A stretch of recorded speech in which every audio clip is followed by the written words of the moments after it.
Hi everyone, we are 4 minutes out from starting the press conference. Thank you. So we just heard right there that we are 4 minutes away from this press conference, and things are just now starting to develop because we're seeing the FBI agency here on the knowledge of the we often see that there are high-level officials now, so that was as we wait for this press conference.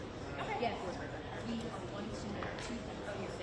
Is a suspect in custody? We were able to confirm that independently from President Trump. This is the camera.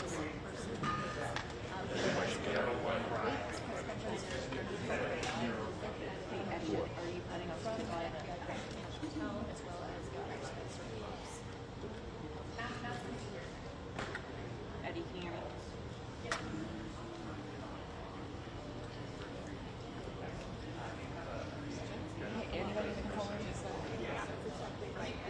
They just asked me to get in the shot, so I'm here, but I don't know which camera they're taking for the actual, because they were having issues with the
Yeah.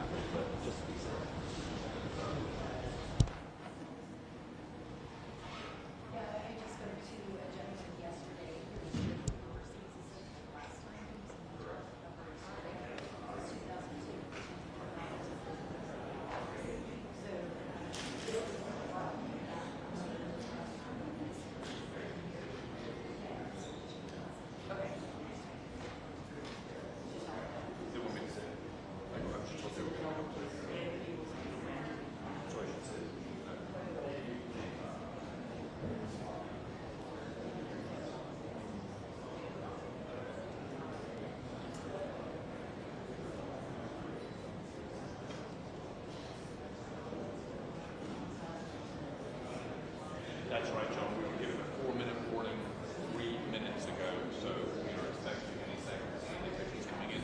We are told to expect a similar cast of characters that we saw last night. That would be the governor, that would be the Utah Public Safety Commissioner, that would be Kash Patel from the FBI, and the FBI's special agent in charge. John, any second we should be seeing them coming into this room for the press conference. That 4-minute warning has expired. So any second now, John, we should be hearing more information in this case. 3 minutes ago, so we got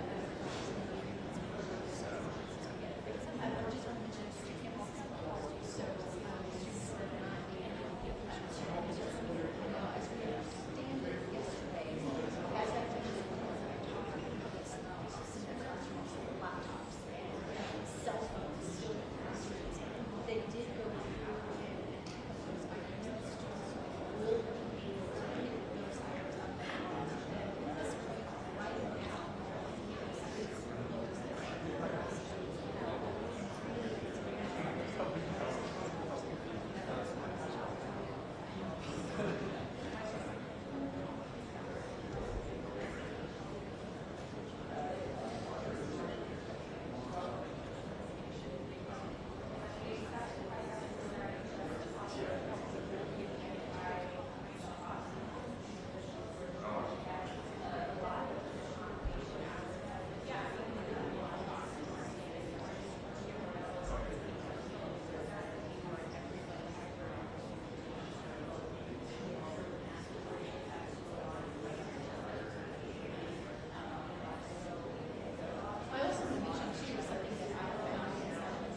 1, 2, 3, 4, 5. 1, 2, 3, 4, 5.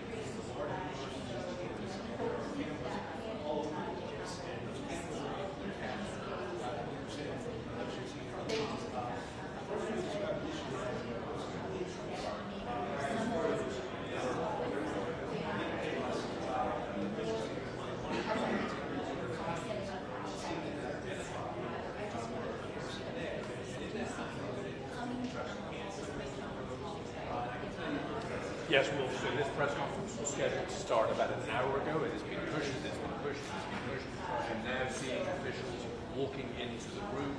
They will be moving to the podium any second now. I'm trying to see if I can see Captain Bell. And also far, they are moving towards the podium, and we are going to get this information now. We have been waiting for about an hour for. So, officially moving towards the podium. So, there is cash and tell the director of the FBI. So I believe I should get out of the way. Good morning, ladies and gentlemen. At today's press conference, we will hear from Governor Cox, FBI Director Kash Patel, and Sheriff Mike Smith. We also have with us Utah DPS Commissioner Bo Mason, Lieutenant Governor Deidre Henderson, FBI Special Agent in Charge Robert Bowles, and local and federal law enforcement partners. Following the remarks today, Governor Cox, Director Patel, and Commissioner Mason will take questions. Thank you.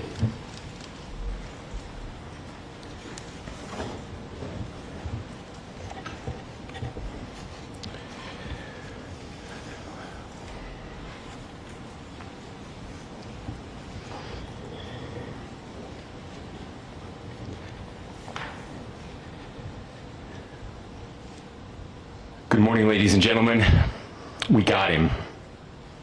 On the evening of September 11th, a family member of Tyler Robinson reached out to a family friend who contacted the Washington County Sheriff's Office with information that Robinson had confessed to them or implied that he had committed the incident. This information was relayed to the Utah County Sheriff's Office and scene investigators at Utah Valley University. This information was also conveyed to the FBI. Investigators reviewed additional video footage from UVU surveillance and identified Robinson arriving on UVU campus in a gray Dodge Challenger at approximately 8:29 a.m. on September 10th, in which he is observed on video in a plain maroon t-shirt, light-colored shorts, a black hat with a white logo, and light-colored shoes. When encountered in person by investigators in Washington County on September 12th, in the early morning hours, Robinson was observed in consistent clothing with those surveillance images. Investigators interviewed a family member of Robinson who stated that Robinson had become more political in recent years. The family member referenced a recent incident in which Robinson came to dinner prior to September 10th, and in the conversation with another family member, Robinson mentioned Charlie Kirk was coming to UVU. They talked about why they didn't like him and the viewpoints that he had. The family member also stated Kirk was full of hate and spreading hate. The family member also confirmed Robinson had a gray Dodge Challenger. Investigators identified an individual as the roommate of Robinson. Investigators interviewed that roommate, who stated that his roommate, referring to Robinson, made a joke on Discord. Investigators asked if he would show them the messages on Discord. He opened it and showed several messages to investigators and allowed investigators to take photos of the screen as each message was shown by Robinson's roommate. These photos consisted of various messages, including content of messages between the phone contact named Tyler with an emoji icon and Robinson's roommate's device. The content of these messages included messages affiliated with the contact Tyler, stating a need to retrieve a rifle from a drop point, leaving the rifle in a bush, messages related to visually watching the area where a rifle was left, and a message referring to having left the rifle wrapped in a towel. The messages also refer to engraving bullets and a mention of a scope and the rifle being unique. Messages from the contact, Tyler, also mentioned that he had changed outfits. I know there's been speculation as well as to the writing on those casings, those bullet casings, and I believe we have that as well. And I'll share that with you now. So the area north of Campus Drive Road where the suspect crossed over, you saw some of that in the video that we released last night, consists of a grassy area with trees on the edge of the UVU campus. Investigators discovered a bolt-action rifle wrapped in a dark-colored towel. The rifle was determined to be a Mauser Model 98 30-06 caliber bolt-action rifle. The rifle had a scope mounted on top of it. Investigators noted inscriptions that had been engraved on casings found with the rifle. Inscriptions on a fired casing read, "Notices bulges, capital OWO, what's this, question mark." Inscriptions on the 3 unfired casings read, "Hey fascist, exclamation point, catch, exclamation point." Up arrow symbol, right arrow, and symbol, and 3 down arrow symbols. A second unfired casing read, "Oh Bella Chow, Bella Chow, Bella Chow, Chow Chow," and a third unfired casing read, "If you read this, you are gay, LMAO." We are indebted to law enforcement across the state who's worked seamlessly together, local law enforcement, state law enforcement, and our federal partners with the Federal Bureau of Investigation. We're grateful for everyone who worked together in such a short amount of time to find this person and to bring justice. I want to thank the public who has been so engaged, reviewing videos, helping us with sending in tips, and helping us get to this point. I want to thank the family members of Tyler Robinson who did the right thing in this case and were able to bring him into to law enforcement as well. I especially want to thank the family of Charlie Kirk, Erica, Charlie's parents, his children. I want us to be thinking of them as we bring justice in this case. They will be involved in that justice. We will be working very closely with them as we move through this process as well. This is a very sad day for our country, a terrible day for the state of Utah, but I'm grateful that at this moment we have an opportunity to bring closure to this very dark chapter in our nation's history. With that, I'll now turn the microphone over to the Director of the FBI, Kash Patel. Thank you, Governor. This is what happens when you let good cops be cops. The FBI and our partners are proud to stand here today together to bring justice to the family of Charlie Kirk and honor his memory. I want to express my deep gratitude to President Trump, the Vice President, and the entire White House who have been so incredibly supportive with both resources and just personally to the FBI as a team. They had our backs the entire way, and I just want to express my gratitude for giving us the resources we need to operate in this space to bring this sort of justice at this sort of speed.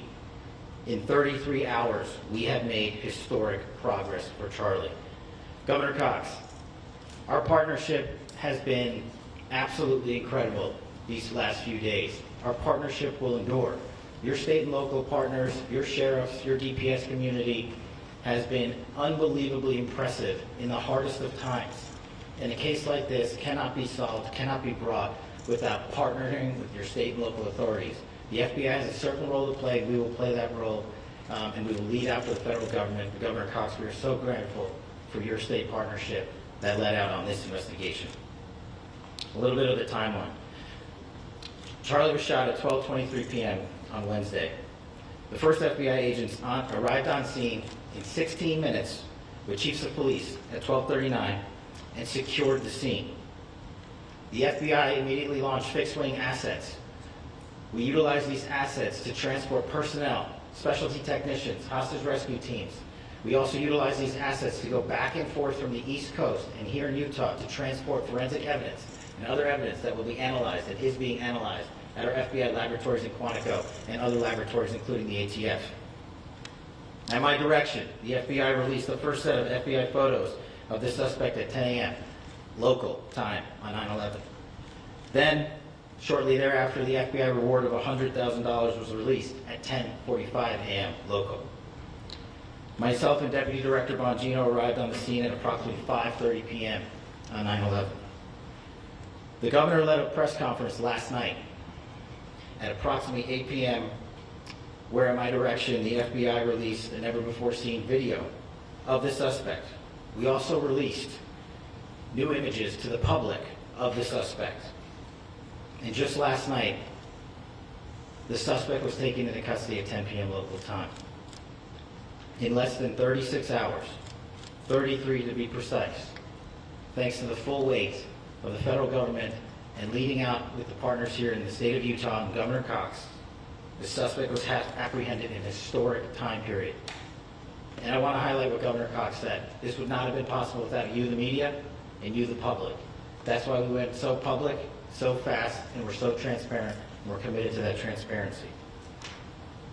The crime scene, just a little bit there. It is a large crime scene. State and local authorities, along with federal authorities, processed that crime scene quickly. And I even had the ability to walk through that crime scene and walk through the steps the suspect took to learn more about what was needed and what resources we needed to bear to create a full picture for the FBI and leadership back in Washington. Furthermore, thankfully to state and local partners, forensic evidence has been seized and continues to be garnered. Forensic evidence has already been evaluated at FBI laboratories in Quantico and state and local authorities here. We will continue to process evidence as we see it, as we collect it, and we will continue to deliver to Governor Cox and his team. Last night we had a total of approximately 7,000 leads.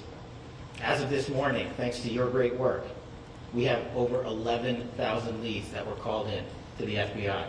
And we are running out every single lead that we can. Every one of those leads will be run out.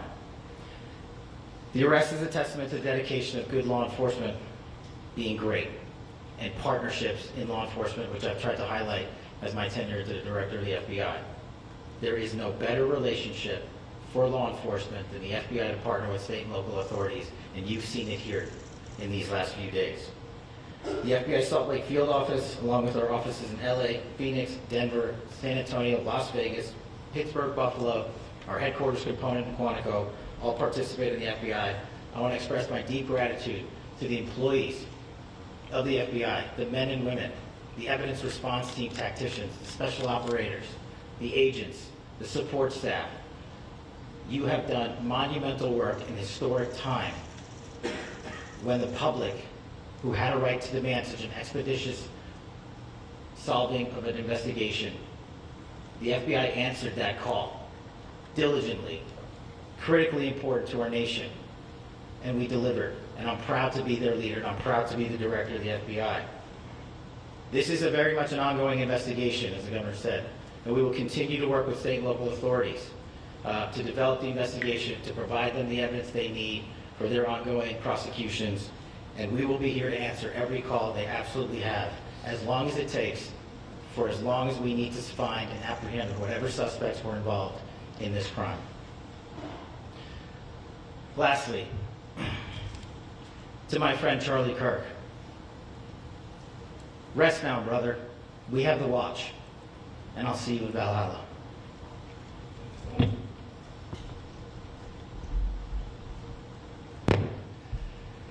Thank you, and good morning. I would just like to take a few minutes as the sheriff to express my gratitude for everybody who has played a part in this investigation. As you know, it's been a vast, a complicated, and a very, very fast-paced investigation. You're looking and people standing up here who are running on, if they got an hour's sleep in the last couple of days, they're probably lucky.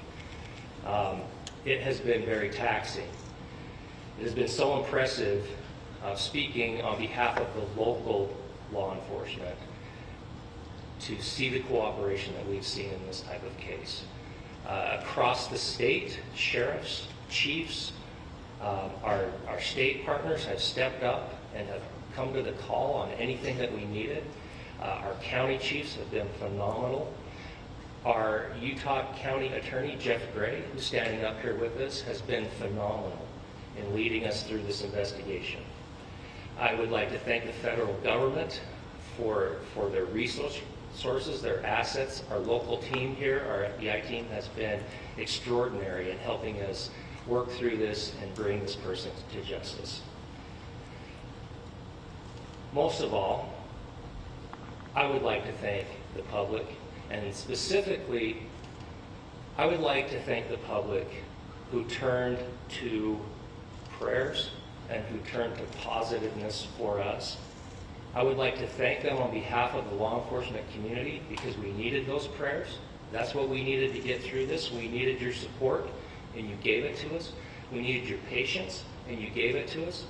And I would like to thank you for the Kirk family because that's what they need, is your support and your prayers, and that will get us through all of this. So thank you everybody for everybody that has stepped up. We've had such a phenomenal response to this. Thank you.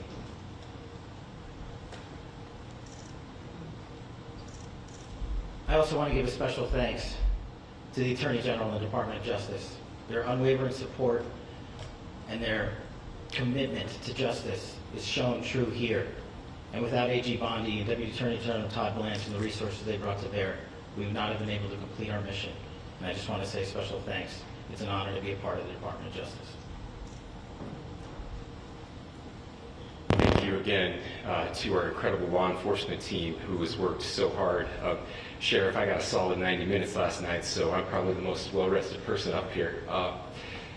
Ladies and gentlemen, I get the microphone, so I hope you'll permit me a moment just to share a few more thoughts about where we are and how we got here, and maybe a little bit of where we go from here. I don't want to get too preachy, but I think it's important that we, with eyes wide open, understand what's happening in our country today. I've heard people say, well, why are we so invested in this? There's violence happening all across our country, and violence is tragic everywhere, and every life taken is a child of God who deserves our love and respect and dignity. This is certainly about the tragic death, political assassination of Charlie Kirk. But it is also much bigger than an attack on an individual. It is an attack on all of us. It is an attack on the American experiment. It is an attack on our ideals. This cuts to the very foundation of who we are, of who we have been, and who we could be in better times. Political violence is different than any other type of violence for lots of different reasons. One, because in the very act that Charlie championed of expression, that freedom of expression that is enshrined in our founding documents, in having his life taken in that very act, makes it more difficult for people to feel like they can share their ideas, that they can speak freely. We will never be able to solve all the other problems, including the violence problems that people are worried about, if we can't have a clash of ideas safely and securely. Especially those ideas with which you disagree. That's why this matters so much. Over the last 48 hours, I have been as angry as I have ever been, as sad as I have ever been. And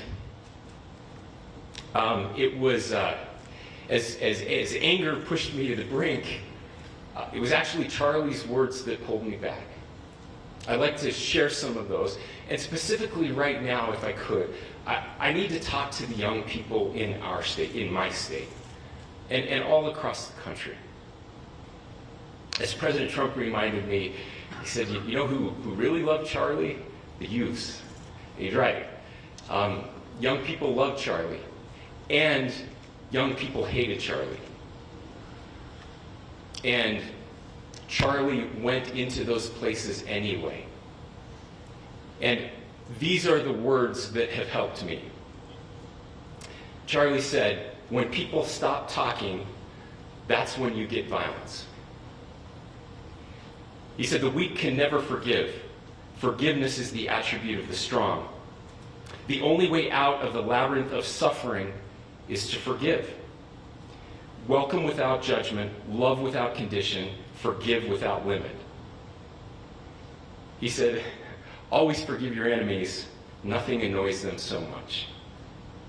A few months ago, I referenced this last night, Charlie posted to social media, when things are moving very fast and people are losing their minds, it's important to stay grounded.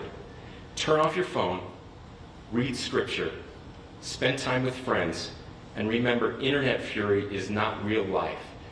It's going to be okay. He again said, when you stop having a human connection with someone you disagree with, it becomes a lot easier to commit violence.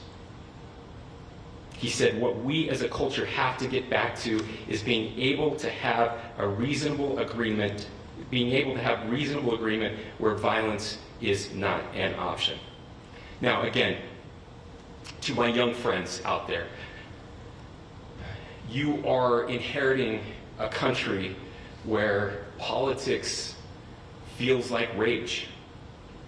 It feels like rage is the only option. But through those words, we have a reminder that we can choose a different path. Your generation has an opportunity to build a culture that is very different than what we are suffering through right now. Not by pretending differences don't matter, but by embracing our differences and having those hard conversations.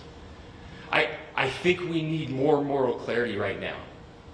I hear all the time that words are violence. Words are not violence. Violence is violence. And there is one person responsible for what happened here. And that person is now in custody and will be charged soon and will be held accountable. And yet, all of us have an opportunity right now to do something different. I want to thank my fellow Utahns. This bad stuff happens. For 33 hours, I was praying that if this had to happen here, that it wouldn't be one of us.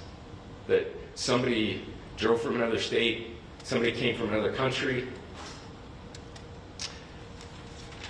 Sadly, that prayer was not answered the way I hoped for. Just because I thought it would make it easier on us if we could just say, hey, we don't do that here. And indeed, Utah is a special place.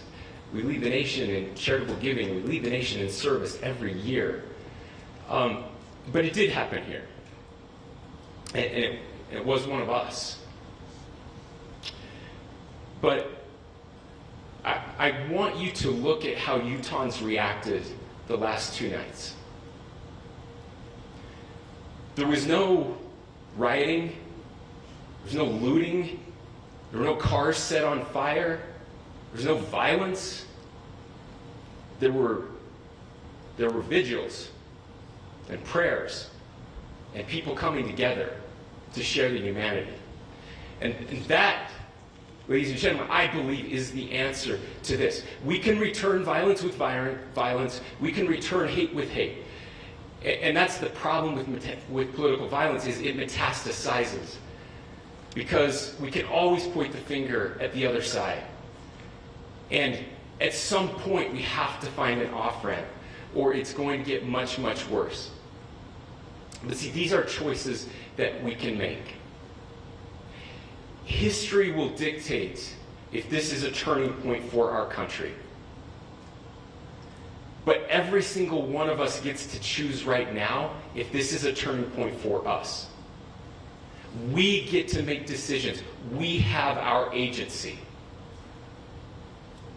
And I desperately call on every American, Republican, Democrat, liberal, progressive, conservative, MAGA, all of us to please, please, please follow what Charlie taught me. I'll just conclude with words I share often from a friend and author, Yuval Levin, who was asked if he was optimistic about our country. And he said, I'm not optimistic. He said, I hate optimism. God, that sounds bad. But he said, optimism is a vice. It's this idea that good things are just going to happen. And he said, in the history of the world, good things have never just happened. He says, I'm not optimistic, but I am hopeful. And hope is the virtue that sits between the vices of optimism and pessimism. Hope is the idea that good things are going to happen because we can make them so. I still believe in our country. And I know Charlie Kirk believed in our country. I still believe that there is more good among us than evil. And I still believe that we can change the course of history. I'm hopeful because Americans can make it so. Ladies and gentlemen, we're happy to answer any questions you have. Governor, can you please speak to whether the suspect is speaking with authorities and his demeanor, Tyler Robinson, when he turned himself in? I cannot speak to that. Governor, how do you interpret his motivation? Governor, how do you interpret the engravings on the case of Well, I will leave that up to you to interpret what those engravings mean. I think the clearest one that says "catch fascist," there's not, and by the way, that's like catch like a ball, catch this. I think that speaks for itself. Governor, so you talked about this level of hatred that this person expressed at a dinner. Beyond that, is there anything in your view that you've discovered that may have radicalized or changed him to prompt him to commit such a horrific act? There's nothing more that we can share at this time. Governor, you indicated that he had been communicating with a friend on Discord about the gun. Do you anticipate any more arrests? We do not at this time have any information that would lead to any additional arrests. Do you believe he acted alone? Yes. But the investigation is ongoing. Can you tell more about the family, what they had to say about the suspect? How he came into custody of police and where he is right now, Mr. Robinson? Yes, so right now, Mr. Robinson has been booked into the Utah County Jail. You heard the president this morning report that he was taken into custody, that his family and a friend helped to deliver him into custody of law enforcement in Washington County. Those of you that don't know where Washington County is, it is the southernmost, southwesternmost part of the state of Utah. It's about a 3.5 to 4 hour drive from here, where we are right now, and that's where he lived and where they turned him. Is he talking about More about what the family is saying about Tyler Robinson? I can't share any more than what I've already shared. Is he talking Yeah. about Governor, do you have authorities? details on how he got back to Washington County and how the gun was obtained? So how we obtained the gun was found. No, how the was found shooter in- obtained the gun and how the shooter then was able to get back to Washington. So I don't have much more details on that. We do know that he drove. We had his car here on campus, and then we had his car going south back to the St. George. It's actually the city of Washington in Washington County. Is he talking with authorities and did he discuss a loading? I'm sorry. Did the suspect plan to carry out any other attacks? We don't have any information that will Are you lead going to be to that. releasing the mugshot? Yes, in fact, it was just released. Is he Yes. talking with authorities and did he discuss a motive? I can't answer that right now. Can you clarify? You've spoken very eloquently about trying to reunite this country. Do you feel that this is a watershed in American history? I absolutely believe that this is a watershed in American history, yes. The question is, what kind of watershed? And that chapter remains to be written. Is this the end of a dark chapter in our history, or the beginning of a darker chapter in our history? Look, I mean, if you look at true political assassinations in this country of someone of this stature, this feels a lot like the late 60s, and having one so gruesomely displayed on camera in all of our hands and in all of our pockets. We are not wired as human beings biologically, historically. We have not evolved in a way that we are capable of processing those types of violent imagery. And by the way, we've seen another one with a gruesome stabbing very recently that went viral. This is not good for us. It is not good to consume.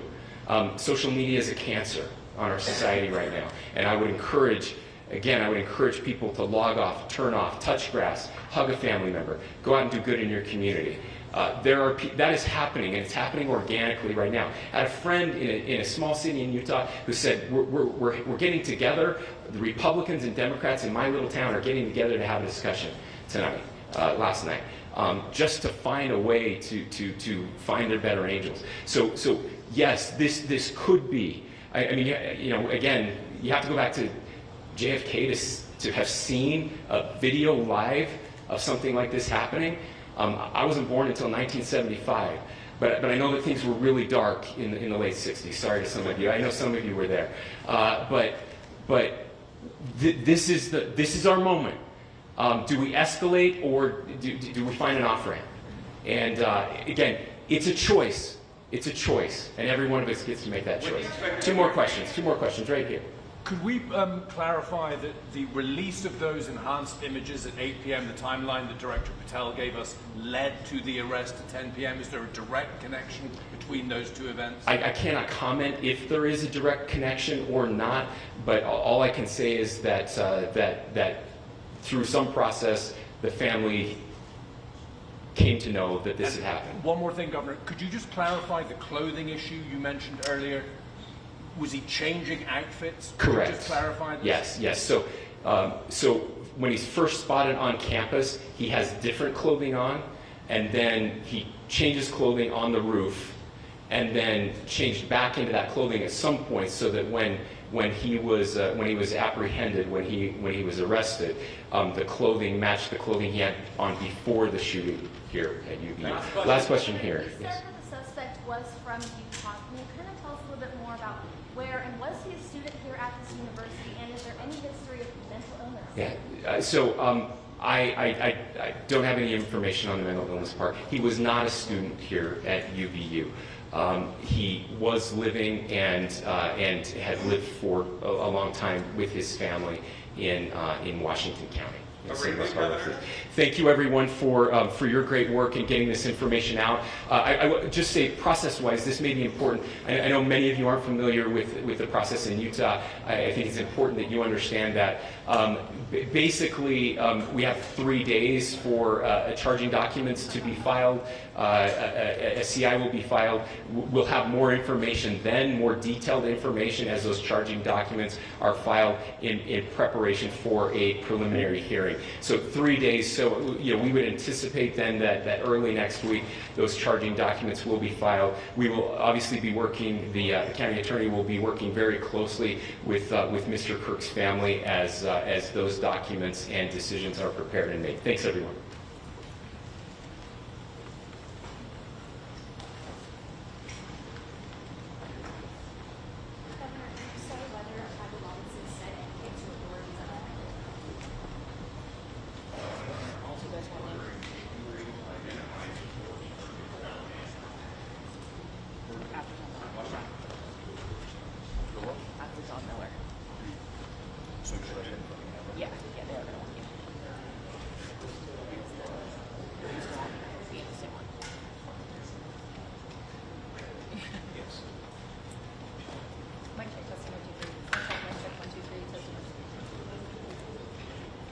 One, two, three, 1, 2, 3, 1, 2, 3, 1, 2,